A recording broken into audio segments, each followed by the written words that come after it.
हमें तिरमिज़ी की एक हदीस है, उसमें आपने फरमाया कहा आखिरत में मरने के बाद आदम की औलाद इंसानों की कदम अल्लाह के सामने जम जाएंगे, हम अल्लाह के सामने खड़े होंगे जाके, और जब तक नहीं हलेंगे जब तक के 5 क्वेश्चंस के जवाब नहीं देंगे। 5 क्वेश्चंस। वाइवा समझते हैं? वाइवा ओरल टेस्ट, ओरल सबके होते हैं। ओरल से पहले कैसी हालत होती? पेट में कभी गड़बड़ होती, किसी को चक्कर आ रहा है, डेजीनेस, हाँ कोई गिर जा रहा, किसी को उठा के लाना पड़ा और कोई बार बार जाके आ रहा, यही होता है। क्यों? ओरल है ना, वाइवा है, टीचर सामने होंगे, अब वो टीचर कैसे क्या लो, आप कितने बार झगड़े उनसे, कितना बुरा बोले उनको, वो एक मसला खड़ा हुआ है सामने, है ना, एक बार ये बोल दिया था, दूसरी बार सुना नहीं था, अब टीचर पूरा बदला निकालेंगे, है ना, ओरल।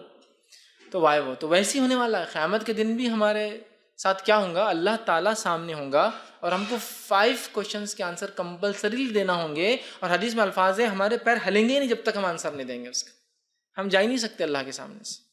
अब आप थोड़ा सा सोचिए, अकेले टीचर जो आपको हमेशा पढ़ाते, कुछ कुछ टीचर्स तो पूरे स्कूल लाइफ आप देखते, केजी से उनको देखते, फर्स्ट से उनसे पढ़ना सीखते तो 10th तक उनसे सीखते रहते थे। हिंदी सीख रहे तो 4th से शुरू हो रहा तो 10th तक आप उनसे सीख रहे, मैथमेटिक्स आपको शुरू हो 4th से लेकर 10th तक आप उनसे सीख रहे, या फिर आपका इंग्लिश लैंग्वेज जो शुरू हो रहा केजी से तो आप 10th तक सीख रहे, टीचर वही है, कभी कोई प्राइमरी और हाई के, लेकिन उन्हीं को आप देखते रहते। 10 ईयर्स 12 ईयर्स देखने के बाद भी उनके सामने जाने से आप डरते। टीचर है ना, अथॉरिटी है, फेल कर दिए तो, मार्क्स गलत दिए तो क्या कर सकते आप?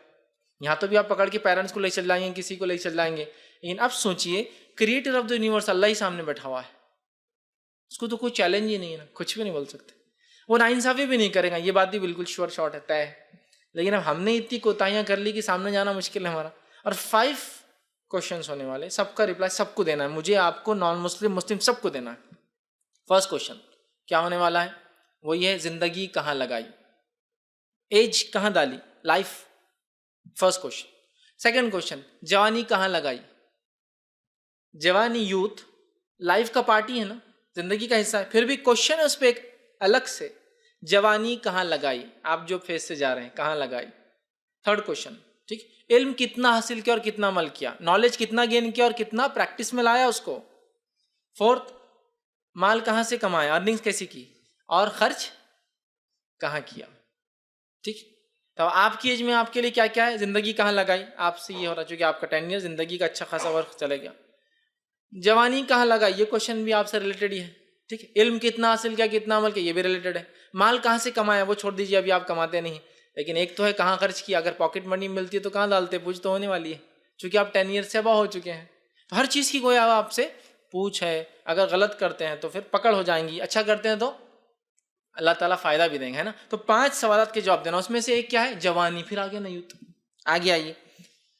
यूथ जो होता है, जवानी जो होती है, बहुत अहम फेज होता है, और नौजवान अगर कुछ करे तो सबको डर लगता है, और नौजवान कुछ करे तो सबको उम्मीदें भी रहती कि अरे ये कुछ कर सकते हैं, है ना। देखिए अब एग्जाम्पल देता हूँ, आप लोग इतने सारे बच्चे अगर यहाँ आते हैं IRC में, तो पूरे मोहल्ले वाले देख रहे हैं, अरे बच्चे आ रहे, अरे IRC में क्या हो रहा, अरे क्या करने वाले, सब देख रहे हैं। लेकिन ऐसा 100 बूढ़ों को बुला ले तो कोई टेंशन नहीं लेता, कुछ तो भी कर रहे होंगे, कौन से परवाह नहीं, मैं उनकी बुराई नहीं कर रहा हूँ, लेकिन लोगों को पता है बूढ़े लोग मिलेंगे, गपशप करेंगे, चाय पियेंगे, चल जाएंगे, उनमें वो ताकत अब नहीं बाकी, कुछ तब्दीली ला सके, अच्छाई और बुराई दोनों की ताकत नहीं उनमें।